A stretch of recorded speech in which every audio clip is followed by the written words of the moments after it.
K방산 수출이 요즘 이제 관심을 많이 받고 있는데 그중에 결정적인 역할을 한 것이 폴란드 수출이죠.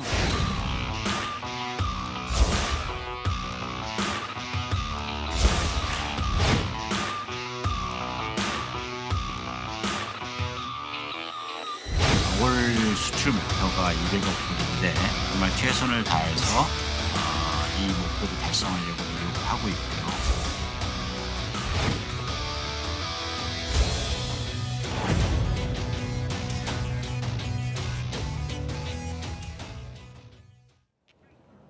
자, 세 분과 함께 이야기 나눠보겠습니다. 자, 그야말로 K방산의 위세가 진짜 굳건하다 이런 보도들이 쏟아지고 있습니다. 그런데 일단 이 부분을 짚어봐야 될 것 같아요. 각국에 현재 얼마나 좀 팔리고 있는 거예요? 예, K방산하면 우리가 지상방산 그리고 이제 항공방산, 해양방산 이렇게 있는데 특히 지금 약진하고 있는 것은 이제 지상방산 쪽이라고 할 수가 있습니다. 보이는 뭐 그림을 보시면 예. 우리나라가 사실 2021년까지는 그다지 수출을 하지 못했었는데요. 네. 2022년에 러시아 우크라이나 전쟁 이후에는 수출국들이 지금 다변화되고 있습니다.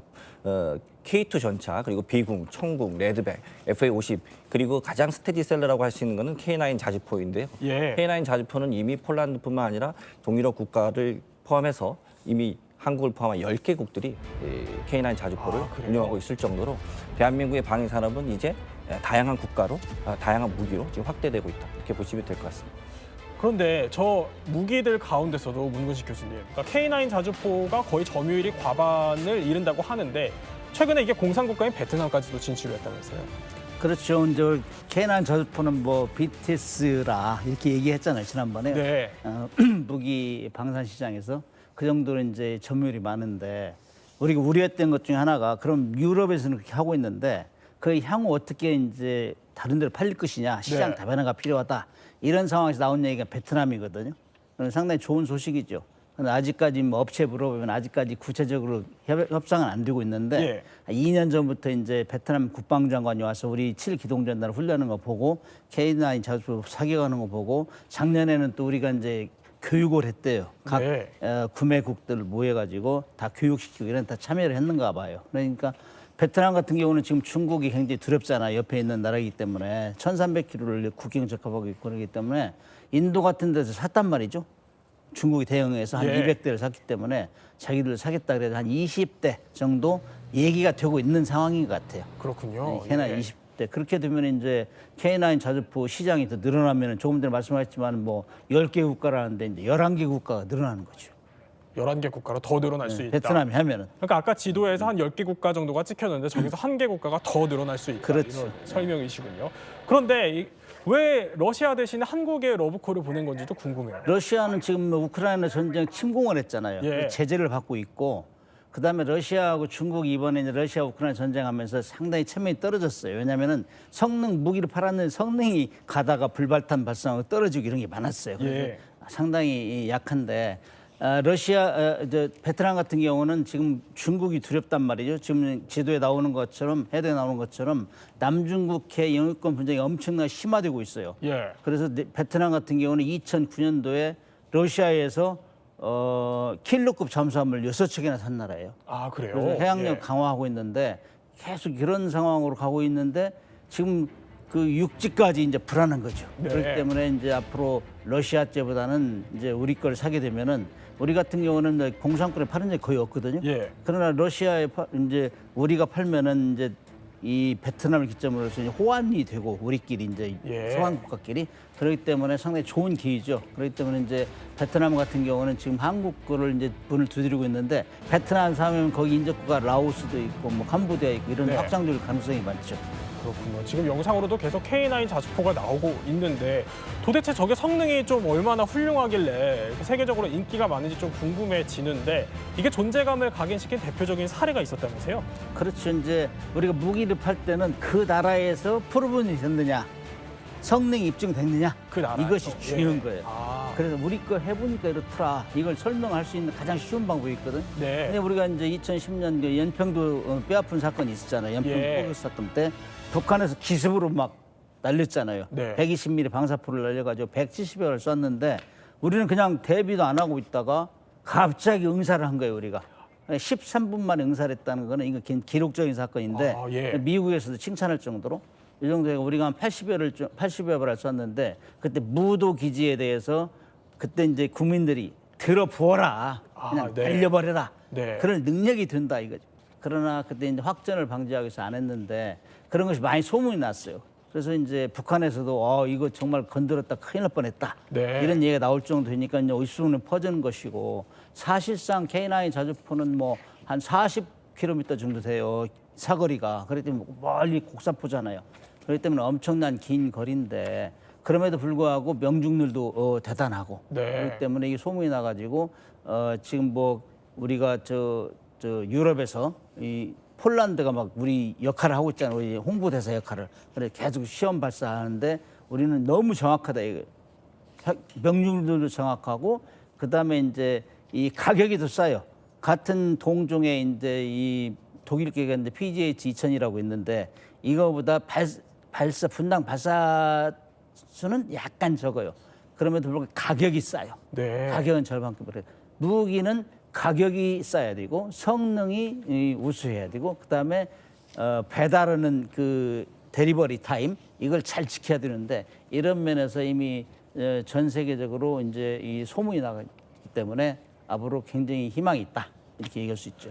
그러니까 그야말로 이게 연평도 사건이 우리에게는 좀 뼈아픈 기억이지만 당시에 K9 자주포로 대응을 했던 게 그렇죠. 어떻게 보면은 이번 방위 산업의 발판이 됐다 또 이런 설명이 되기도 했는데 그러면 관련해서 이번에 퀴즈가 좀 준비되어 있다고 하는데 이게 K9이 사실 많은 나라로 이렇게까지 좀 수출이 됐다는 거는 기동성, 정확성을 확인이 됐다 이런 뜻일 텐데 지금 퀴즈가 하나 떴네요. 핀란드는 K9 자주포를 땡땡으로 섰다. 차영주 선생님이 준비해 주셨군요. 예, 그렇습니다. 우리가 지금까지 거론되지 않았던 핀란드가 이제 거론이 된 겁니다. 핀란드가 K9 자주포를 땡땡으로 샀다가 퀴즈가 되겠습니다. 땡땡으로 샀다. 아마 두 분은 답을 알고 계시겠죠? 네, 무기 전문가시니까. 네. 저는 모르니까 제가 한번 맞춰볼게요. 자주포를 현금으로 샀다? 아닐까요? 현금보다는 할부가 조금 더 할부로 샀다. 예, 네, 원래 정답은 땡땡이 두 잔데. 아, 그렇네요. 예, 네. 중고로 샀다가 정답입니다. 중고로 샀다. 이게 예. 2016년도 얘기인데요. 2016년도 노르웨이가 자주포를 도입하기 위해서 우리한테만 기회를 준 게 아니라 독일, 프랑스 등과 같이 경쟁을 시켰습니다. 그러다 보니까 인접 국가인 핀란드와 에스토니아가 참관을 했는데 네. 에스토니아 같은 경우 우리가 잘 모르실 수도 있겠습니다만 핀란드 바로 밑에 있는 국가거든요. 발트해 위에 있는. 그러니까 이제 추운 지방에서 기동성을 이제 시험을 한 거죠. 여기에서 이제 K9 자주포에 대한 성능을 믿고 구매를 하겠다라고 하니까 우리가 지금 당장 줄 수는 없다. 그 대신 네. 중고를 니네가 사가면 주겠다라고 그래서 핀란드가 우리 2017년에 K9 자주포 48문을 중고로 구입해 갔습니다. 근데 이제 그때 당시 중고로 구입해 갔으니까 이게 2024년 부터 2030년까지 개조 작업까지 우리가 또 최근에 수주를 했어요. 그렇기 때문에 중고로도 수출하고 이후에 개조 작업까지 참여하는 쾌거를 우리가 보이고 있다. 이렇게 설명을 드릴 수가 있겠습니다. 그야말로 그만큼 성능에 놀랐다는 건데 지금 영상으로만 봐도 눈발에서 기동을 그야말로 자유자재로 하는 모습이 저게 보여요. 굉장히 그때 당시에 저도 굉장히 화제로 봤었던 건데 독일 전차하고 프랑스 특히 이제 독일 전차하면 엄청나게 우리가 물론 가격도 굉장히 비싸긴 합니다만 근데 안타깝게도 핀란드가 요구하는 성능에 못 미쳤어요. 그래서 제가 그때 기사가 기억이 나는 게 왜 못 미쳤느냐라고 하니까 우리는 최악의 상태를 가정한다. 최악의 상태가 어디냐? 우리나라 전방이 어디까지 온도가 떨어지느냐? 영하 55도까지 떨어질 수도 있기 때문에 네. 그거를 감안해서 만든 K9 자주포니까 예. 독일이 아무리 좋다 하더라도 독일은 겨울이 없으니까 예. 그 성능에 있어서 우리가 앞섰다라는 기사를 제가 본 기억이 납니다. 그렇군요. 그만큼 성능에 또 놀랐다는 건데 그럼 이거를 좀 뒷받침하는 또 다른 사례가 있어야지만 저 정도로 좀 팔릴 수 있는 거 아니겠어요? 또 사례가 있나요? 우리 걸 보고 선전해 준 나라가 몇 개 있죠. 에스토니아 조금 전에 말씀하셨는데 예. 에스토니아 그 장성이 이제 우리 이 시범을 보러 왔어요. 그런데 이제 우리가 이제 그 조작을 시켰는데 아주 군대 입대한 지 얼마 안 되는 초등병한테 시켰나 봐요. 그러니까 그래요? 굉장히 쉽게 이렇게 할 수 있다. 누구나 이렇게 핸들링할 수 있는 이런 정도로 쉽게 했다. 여기에 한번 놀랐고 그다음 이집트 같은 경우는 해안선이 있는데 이 육군 보잖아요. 이게 지상에서 하는 건데 이거를 해안포로 이제 변경한 거예요. 그래가지고 해안에 이제 함정을 보고 사격했는데 정확도가 엄청 정확하다. 그래 이집트에서 살려고 하고 있고, 예. 그다음 미국 같은 경우도 이제 인도 같은 경우는 좀 까다로워요. 사실 인도가. 그래요? 예. 러시아하고 무기 경쟁을 시키면서 엄청나게 주문이 많은데. 저게 인도 영상이라고 하네요. 네, 인도는 모래 언덕 테스트를 했다고 그래요. 그래가지고 네. 러시아하고 시합을 시켰는데 예. 러시아는 중간에 포기했고 우리는 사실 저게 포신이 8m면 엄청 긴 거거든. 아, 그래요? 예. 그런데 이걸 가지고 67km 이상 다녀야 되니까 엄청나게 균형 감각이 있고 그래야 되는데 모래 언덕 같은 데 경사지면 못 올라간단 말이죠. 네. 근데 우리가 그거 이겼고, 그다음 미국 같은 경우도 최근에 이제 우리가 미국 시장을 녹화하고 있어요. 그래가지고 가서 보여주고 그러는데 미국 시장에서 깜짝 놀란 거예요. 야, 참 우리가 6.25 때 지원한 이 나라에서 우리보다 훨씬 좋은 전자장비 이런 거 다 실었다. 네. 깜짝 놀래요. 그런 것들을 계속 입소문을 내니까 아, 이거는 정말 대단한 포구나. 우리가 그야말로 무기 세계에서 BTS라는 거짓말이 아니구나. 이게 입증이 되고 있는 것이죠. 그래서 이건 상당히 인기가 좋다. 그렇게 얘기를 할 수 있습니다. 그러면 뭐 이 K9 자주포 얘기는 충분히 좀 해본 것 같고, 이거 외에도 또 글로벌 베스트셀러들이 굉장히 또 다양하다고 하는데 그 중에서도 좀 대표의 흑자 무기들을 꼽자면 어떤 게 있을까요? 예, 실제로 지금 화면에도 보이시지만 네. 유럽에서 이목이 집중되고 있는 K2 전차가 있습니다. 앞서 말씀 주신 것처럼 이제 독일이나 미국의 전차들이 있는데 저희는 가격적인 면에서도 그렇고 성능적인 면에서도 그렇고 또 납품 속도 면에 있어서 지금 유럽은 전쟁을 하고 있지 않습니까? 네. 러시아와 우크라이나가 전쟁을 하고 있기 때문에 주변 국가들은 지금 빠르게 전차를 또 K9 자주포 같은 무기들을 공급받고 싶은데 그런 부분에 있어서 저희 K9 전차, K2 전차 같은 경우에는 폴란드를 중심으로 해서 다양하게 지금 공급이 되고 있고요. 특히나 네. 폴란드 같은 경우에는 납기를 무려 3개월이나 앞서서 저희들이 이 공급을 할 정도로 지금 이 헝가리 같은 경우에는 이제 라인메탈로부터 전차를 공급받기로 돼 있는데 아직까지도 못 받고 있습니다. 그만큼 대한민국의 그 방위산업체들, 특히 K방산 업체들이 지난 한 50여 년 동안 자주국방하면서 계속해서 교육 훈련하고 생산 캐파를 늘려왔기 때문에 그런 부분에서는 동유럽 시장에서 강세를 네. 보이고 있고요.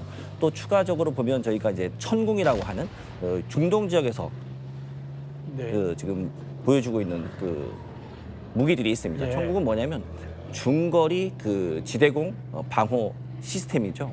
예, 중거리 지대공 방호 시스템 같은 경우도 의미 있는 약진을 하고 있습니다. 네, 지금 뭐 K2 성능을 얘기를 해주셨는데, 그럼 이게 어느 정도 그 성능이길래 이렇게 유럽에서 좀 이목이 집중된 건지 궁금한데 관련돼서 퀴즈가 준비되어 있죠? 예, 그렇습니다. 퀴즈는 폴란드는 K2의 땡땡땡 기동 능력으로 기고만장해졌다라고 퀴즈를 드릴 수가 있겠습니다. 땡땡땡 기동 능력. 아까 뭐 자유자재로 하던데 자유자재는 네 글자니까 아닌 것 같고, 네. 네. 정답이 뭘까요? 아까 교수님도 말씀하셨습니다만 이게 경사로 예. 기동 능력으로 기고만장해졌다라는 겁니다. K2가 얼만큼 무거운지 혹시 아십니까? 아니요. 보통 우리가 이제 전차가 기동을 하는데 아니 언덕을 올라갈 수 있는 거 아니야? 라고 쉽게 생각할 수 있겠죠. 그렇죠. 예. K2가 무려 55톤입니다. 아. 55톤이면 우리나라 H4의 GV80의 약 25대 무게입니다. 그게 경사 60도까지 올라간다라고 하니 네. 어마어마한 기동 능력이다라고 얘기했죠. 자, 퀴즈에서처럼 폴란드가 왜 기고만장했냐면 유럽에서 이제 전시 훈련을 하는데 우리 이제 K2 전차를 도입하지 않았습니까? 그렇기 때문에 다른 나라 전차들은 경사로를 못 올라갔는데 네. 우리나라 그 K2는 경사로를 한 번에 올라갔어요.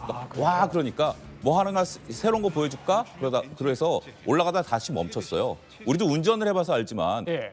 높은 경사로에서 가다 멈추면 아무래도 긴장하지 않습니까? 그리고 뒤로 밀릴까 걱정을 하는데 네. 전혀 뒤로 밀리지 않고 이 55톤짜리가 위로 올라간 그런 기염을 토했다는 지금 저게 시험 영상이라고 해요. 우리나라에서 한 영상인데 지금 올라가고 있네요. 저게 우리나라에서 시험한 거면 저게 60도짜리 경사로입니다. 그래요? 60도짜리 경사로기 때문에 어마어마한 경사로에 GV80이 25대가 올라가고 있다. 이렇게 생각하시면 될 겁니다. 아, 근데 저렇게 올라가다 또 멈추는 기술까지 선보였다라는 건데, 그런데 사실 문 교수님, 전차의 나라라고 하면은 보통 우리가 독일을 생각하잖아요. 근데 K2가 이게 독일 레오파드를 누른 일화가 있다고요? 독일하면 전차군단 하잖아요. 축구할 그러니까요. 때 예. 그렇게 유명한데 독일 전차를 눌렀다. 네오파르트 전차가 상당히 유명한데 이걸 눌렀다 하면 인증을 받은 거죠. 그래서 이제 전차는 두 가지 성능 테스트 했는데 사격 시험 명중을 얼마나 잘 시키느냐. 그다음 두 번째는 기동을 어느 정도 잘하느냐. 기동은 탱크 같은 경우는 서론에서도 할 수 있고 뭐 뻘에서 할 수 있고 이런 예. 여러 가지 조건이 있는데 이 사격 능력에서 그 노르웨이에서 시험을 했는데 이겼다 이거예요. 아, 예. 우리는 지금 승진 사격장 1.7km인데 그 사격장 2.7km라. 근데 우리가 5발 쏴서 3발을 명중을 해야 되는데 우리는 3발 다 명중했는데 네. 독일은 한두 발을 놓친 거예요. 그러니까 거기서 일단 졌고. 네. 그다음에 서론 지금 그림에 나오지만은 워낙 그 서론에서 잘 달리니까 예. 야 속력 좀 낮춰 속력 한국 거 너무 잘 나가는 거 아니야? 네. 이렇게 견제할 정도로 이렇게 해가지고 상당히 에피소드가 많이 효자됐어요. 그렇기 예. 때문에 그런데 아쉽게도 이렇게 좋은 성능임에도 불구하고 우리가 못 팔았어요 영국에. 왜냐하면은 나토에서 계속 견제를. 그래서 우리는 뭐 다 판다고 생각했는데 거의 못 팔았단 말이에요. 그래서 나토가 지금 우리를 견제하게 뭉치고 있다. 이거 상당히 중요한 포인트입니다. 그런데요, 교수님. 사실 현대전, 뭐 사이버전, 인공지능에 지금 뭐 우주전까지 거론이 되고 있잖아요. 근데 저 재래식 무기가 각광받는 이유가 있어요? 원래 전쟁은 쉬운 말로 하면 땅 따먹기잖아요. 땅 따먹기. 그렇죠. 예. 근데 뭐 요즘 뭐 사이버전, 뭐 미사일전 해도 그건 날아가면은 확보가 안 되잖아요. 네. 지금 우크라이나 러시아 전쟁하는 거 보면은 계속 기동전 하잖아요. 기동전. 그럼에도 불구하고 기동전의 성능도 있지만은 전술을 잘 활용해야 되는데 우크라이나가 비교적 적은 세력 가지고 대규모의 이 러시아 그 전차 군단을 막고 있잖아요. 예. 그렇기 때문에 이 전쟁의 패턴은 막을 수가 없어요. 왜냐하면 땅 따먹기니까 사실은. 그럼에도 불구하고 지금 뭐 이제는 탱크의 시대가 가는 거 아니냐 이런 얘기도 나와요. 왜냐하면은 그 무인기, 값싼 무인기로 탱크를 격파하잖아요. 네. 그럼에도 불구하고 그런 공중전, 사이버전 여러 가지가 있지만은 탱크는 그래도 또 미사일은 가격이 비싸잖아요. 한 예. 발에 수십억씩 하는데 이거는 뭐 수천만 원 뭐 이러기 때문에 이건 무시할 수 없다. 네. 이 영토 전쟁이기 때문에 이거는 무시할 수 없다 이렇게 볼 수 있죠. 그러면 또 두 번째 베스트셀러를 한번 저희가 짚어보겠습니다. 두 번째 베스트셀러는 천공이 뜨네요. 그러니까 최근 이라크를 비롯해서 중동 국가들이 천공2를 도입하기 시작했잖아요. 이건 어떤 의미로 봐야 되죠? 사실 그 중동 국가들 중에서 예. 아랍에미레이트가 제일 먼저 천공2를 도입을 했고요. 그리고 이어서 사우디아라비아, 네. 그리고 이제 작년에 이제 이라크가 천공2를 도입을 했습니다. 그럼 왜 과연 중동 국가들이 이렇게 우리나라의 지대공 방공 시스템은 천공2를 도입하느냐? 예. 여러분 자세히 생각해 보면 우리가 패트리어트라고 하는 이제 지대공 방공 시스템이 있습니다. 이게 한 세트가 한 1조 3천억 원 정도 해요. 근데 우리나라가 공급하는 그 천공2 한 세트는 한 4천억 정도 합니다. 네. 가격이 한 3분의 1 정도 되죠. 그러니까 가격은 3분의 1 정도 되는데 성능은 매우 유사하다라고 볼 수 있습니다. 그렇군요. 예. 그리고 중동 국가 같은 경우에는 적대국이 누굽니까? 사실상 그 예멘의 후티 반군이라든가 혹은 또 중동 국가들이 이스라엘의 뭐 아이언돔 같은 이런 네. 그 방공 시스템을 쓸 수는 없잖아요. 근데 과거에는 러시아나 중국제 방공 시스템을 많이 썼었습니다. 러시아는 앞서서 문 교수님도 말씀 주신 것처럼 방어 시스템을 지금 수출할 수가 없어요. 네. 전쟁국이기 때문에. 그리고 중국도 사실상 똑같은 형태죠. 그러면 미국으로 미국의 방어 시스템인 그 패트리어트보다는 가격적으로도 저렴하면서도 성능은 우수한 한국의 천공2와 같은 방어 시스템이 이제 중동에서 약진하고 있고 중동 국가는 이미 이 세 개 국가뿐만 아니라 다른 나라로 훨씬 더 지금 확대될 수 있는 가능성이 매우 높다라고 볼 수 있습니다. 이것이 바로 이제 중동 국가 내에서의 K 방공망 벨트 구축이다 이렇게도 말씀드릴 수 있을 것 같습니다. 그렇군요. 그런데 문 교수님, 사실 좀 다른 무기도 아니고 천공이 좀 비싼 걸로 그래도 알려져 있는데 왜 비싼 천공이 이렇게 인기예요? 지금 러시아 우크라이나 전쟁 보면은 탱크와 무인기의 싸움이잖아요. 예. 근데 실질적으로 우리가 쭉 봐왔던 전쟁 중에는 이스라엘 헤즈볼라, 이스라엘 하마스, 이스라엘 이란 전쟁은 계속 미사일로 하잖아요. 미사일. 네. 유럽은 또 미사일이 엄청나게 활용되고 있단 말이죠. 그다음에 이란하고 이스라엘 같은 경우는 또 그 중간에 거대한 나라가 있기 때문에 1,500km랑 날려야 된단 말이죠. 네. 그렇기 때문에 미사일을 사용하기 때문에 미사일은 항상 위협이 드는 거예요. 그다음에 이란 같은 경우는 해안에 쭉 미사일을 또 깔아놓고 있어요. 그렇기 때문에 중동에서는 미사일을 막지 않으면 큰일 난다. 예. 이런 위기감이 있어요. 그렇기 때문에 이 한국에서 수출한 천공이 유명하더라. 가격도 싸고. 그래서 이걸로 지금 방공만을 다 봉쇄하는 거예요. 그러면서 나 한국 거 샀어. 건들지 마. 아, 네. 이렇게 서로 이제 야, 이 정도면은 둘이 싸워도 뭐 소득이 없어. 우리 다 설치했어. 이렇게 선전하고 있는 거죠. 네.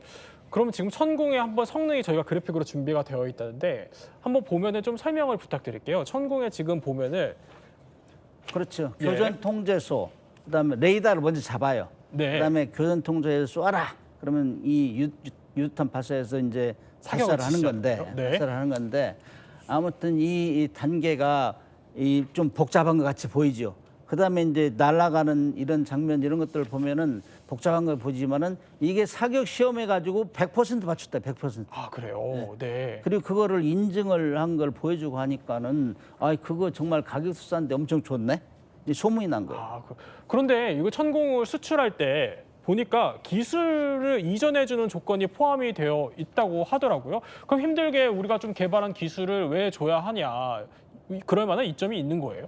사실 뭐 천공뿐만 아니라 우리가 예. 폴란드의 K9 자주포라든가 K2 전차 그리고 또 호주의 레드벨 이런 무기들을 수출할 때 그 해당 국가들은 사실 기술 이전 같은 거나 현지 생산 같은 것들을 요구를 합니다. 네. 근데 이것을 사실 부정적으로만 볼 필요는 없을 것 같아요. 사실 유사시에 전쟁이 났다고 생각해 보십시오. 예. 대한민국의 그 주요 우리 방위 산업체들이 있는 곳으로 가장 먼저 타격점이 돼서 공격을 당할 거 아니겠습니까? 그러면 우리가 전 세계 다양한 국가로 이런 생산 기지를 다원화시켜 놓는다는 것은 유사시에 우리가 더 빠르게 네. 우리의 무기들을 다양한 공간으로부터 공급받을 수 있다는 측면에서 또 다른 전략적인 의미가 있다라고 보시는 게 좋을 것 같습니다. 이거 말고도 K방산으로 또 얻을 수 있는 게 있어요? 한국에 있으면 MR로라는 단어를 모르면 촌놈이라고 해요. 방위산업에서 MR로. 그게 뭐예요? 정비 유지. 아, 네, 예. 그래서 이 무기를 팔면은 가서 정비도 해줘야 되고 부수품도 공급해주고 그랬댔잖아요. 네. 그다음에 정기 수리를 해줘야 되고 그래서 우리가 이제 무기를 팔면은 야 무기 파는데 왜 돈 빌려줘 그러잖아요 우리가. 예. 돈 빌려주면서 파는 이유가 그걸 하나 팔으면은 탱크를 하나 팔으면 이게 이제 3 정도 돼 3.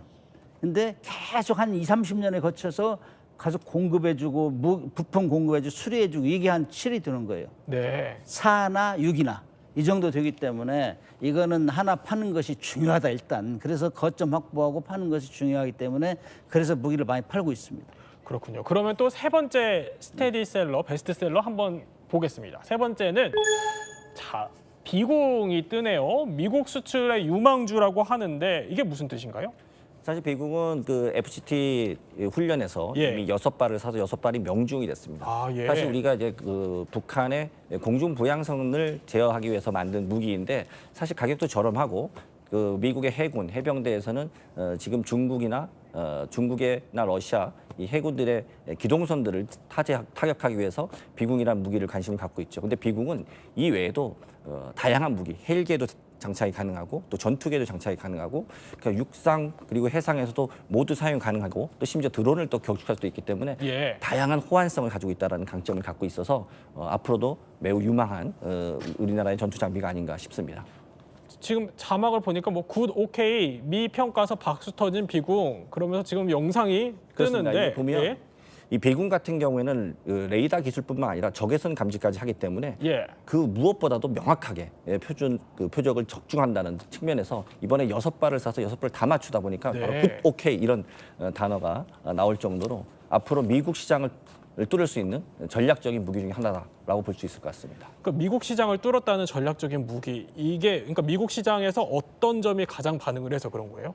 아직 뚫지는 못했어요. 않았고. 뚫지는 아직 뚫지 못했는데 못했고, 네. 비공이 뚫을 것이다. 우리 희망을 하는 거죠. 수출이 열릴 것이다. 네. 그래서 미국 시장은 천조 시장이라고 하잖아요. 근데 해외 사오는 게 한 연간 500조 정도 되는데 그걸 뚫고 들이기가 엄청 어려워요. 바이 아메리칸 액트 뭐 자기 네. 법을 만들어 놔 가지고 자기들끼리 하는 게 많아요. 미국은. 워낙 시장이 크니까. 네. 그런데 이제 이 비공이라는 무기는 원래 이제 2000년도에 미국의 그 구축함이 예멘에서 정박에 있다가 소형 보트가 이제 폭탄 싣고 그 공격을 했어요. 그래가지고 큰일 났다. 이 공격을 테러를 많이 당하는데 그래서 그런데 이제 그런 소형 보트를 공격하려면 무엇이 필요할까? 네. 이렇게 했는데 그거를 막 10억씩 되는 일이 미사일을 쏠 수는 없잖아요. 소 잡는데 닭 잡는 칼을 쓸 수는 없잖아요. 예. 그때 미국하고 우리가 고민한 끝에 야 조그마한 미사일을 만들자. 그래야 한 7cm밖에 안 돼요. 이 직경이. 그거를 이제 미국하고 둘이 우리하고 공동 개발을 하기로 했는데 네. 미국에서 다른 사업 때문에 우선순위가 밀린 거예요. 예. 우리가 이제 그걸 계속 지속적으로 개발했는데 우리는 뭐 전 NLL 근해에서 이제 공기 부양정이 막 내려오잖아요. 북한 개전 초에 네. 그걸 공격하고 고민 많이 하고 있었어요. 근데 그걸 우리도 공격하자 해가지고 만들어가지고 우리 해병대 이 차량에 실어가지고 공격하고 있고 조금 전에 말씀하신 대로 이거는 항공기 헬파이어 미사일 비슷한 건데 요거는 이제 그 우리 코브라 헬기나 뭐 K1A나 이런 데 실어가지고 공격하자. 이래가지고 우리는 지속적으로 개발했어요. 그래가지고 2016년부터 양산했는데 이걸 미국에서 이제 쭉 돌아다니다 보니까 한국이 개발했네? 이거 우리 한번 테스트 한번 해봐. 네. FCT, Foreign Comparative Testing이나 자기들 미국 애들은 자기들 쓸만한 거 있으면 돌아다니면서 와 한번 테스트 해봐 그래. 테스트 학교 가면은 사준다 이거죠. 그런 상태로 해가지고 아무튼 2차 시험까지 다 끝나 6발 쐈는데 6발이 명중했기 때문에 미국에서 듣자 하니 이미 예산도 편성했다 하는 얘기가 들려요. 그렇기 때문에 이것만 따지면은 미국 시장을 뚫는 일부가 되는 거죠. 그동안은 그동안은 우리가 비행기 사면서 미국에 사면서 그 비행기 샀으니까 우리 부품 좀 공급해 해가 그 정도 부품은 팔았는데 이 완성품은 팔은 적이 없어요. 아, 그래요? 그렇기 때문에 이게 이제 완성품으로 가는 1호가 된다. 그렇기 때문에 상당히 상징적이고 미국 시장을 뚫었다는 데에서 또 다른 나라에서 살려고 하죠. 이제 이게 되면 아시아 중동 쪽에서도 뭐 살려고 많이 노력을 하겠죠. 그러니까 그동안은 아주 일부, 그러니까 보면은 부품 정도만 수출을 했었는데 그렇죠. 미국을 상대로 완제품을 처음 1호로 수출을 그렇습니다. 하는 기록적인 성과를 좀 쓰게 되는 거군요. 그럼 지금까지 이렇게 유럽, 또 중동, 심지어 미국까지 수출 가능성을 좀 저희가 따져봤는데 그럼 이렇게 성능이 좀 훌륭한 건 알겠습니다. 근데 성능 말고 또 비결이 있을까요? 저희가 앞서 말씀드린 것처럼 대한민국은 유일한 분단 국가고 1970년부터 계속해서 그 자주국방 하면서 국산화를 해왔지 않습니까? 유럽이 결국은 80년대 후반 그리고 90년대 초반에 동서독 통일되고 소련 붕괴되면서 미국과 유럽 양쪽 다 사실 재래식 무기에 대한 생산 설비를 축소했습니다. 구조조정을 했죠. 우리는 그동안 계속해서 생산력을 증대시키고 사실 무기 성능 개선하고 그리고 그러다 보니까 생산력이 커졌다는 것은 규모의 경제가 됐다는 것이고 그리고 부품이나 이런 것들이 조달이 훨씬 더 원활했겠죠. 그리고 계속해서 전투훈련을 했으니까요. 이것이 결국은 생산력과 그리고 가격 경쟁력이라는 것을 만들어낸 겁니다. 그렇기 때문에 지금 전쟁을 하고 있는 국가, 전쟁을 대비하고 있는 국가 입장에서는 성능과 가격과 빠른 납품기기 이 세 가지의 강점 때문에 한국의 K방산이 약진하고 있다. 이렇게 종합할 수 있을 것 같습니다. 문 교수님께 짧게 추가로 여쭤보면은 그러면은 자, K방산 앞으로 중요한 건 트럼프 2기 아니겠습니까? 트럼프 2기에서 더 잘 나갈까요? 1기 때 압박을 했잖아요. 2기는 1기의 카피 플러스 알파란 말이죠. 그렇기 때문에 유럽 나토 국가에도 2% 올려라, GDP 2% 올려라 했는데 지금은 뭐 당선되고 나서 2기 때는 5% 이상 올려라 이렇게 되기 때문에 이 압박은 지속될 거예요. 그렇기 때문에 유럽의 시장도 좀 지속적으로 성장할 것이고 거기에 대비해서 또 뭐 아시아 중동 쪽에서도 준비할 것이고 그렇기 때문에 이 트럼프가 돼도 이 분야는 지속 발전될 것이다. 저는 그렇게 생각을 합니다. 네, 오늘 이렇게 또 세계로 뻗어나가는 K방산 한번 저희가 짚어봤습니다. 또 코너를 마무리하기 전에 퀴즈 점검해봐야겠죠? 퀴즈 띄워주시죠. 핀란드는 K9 자주포를 땡땡로 샀다. 네, 평론가님을 제외한 나머지 두 분이 맞춰주시면 됩니다. 워낙 전문가들이셔서 좀 민망하긴 하지만 그래도 맞춰주시면 되겠습니다. 하나, 둘, 셋. 중고로 샀다. 못 맞히시는 줄 알았어요. 중고로 샀다 답을 맞춰주셔서 지식 배터리 80에서 100%로 충전됐습니다.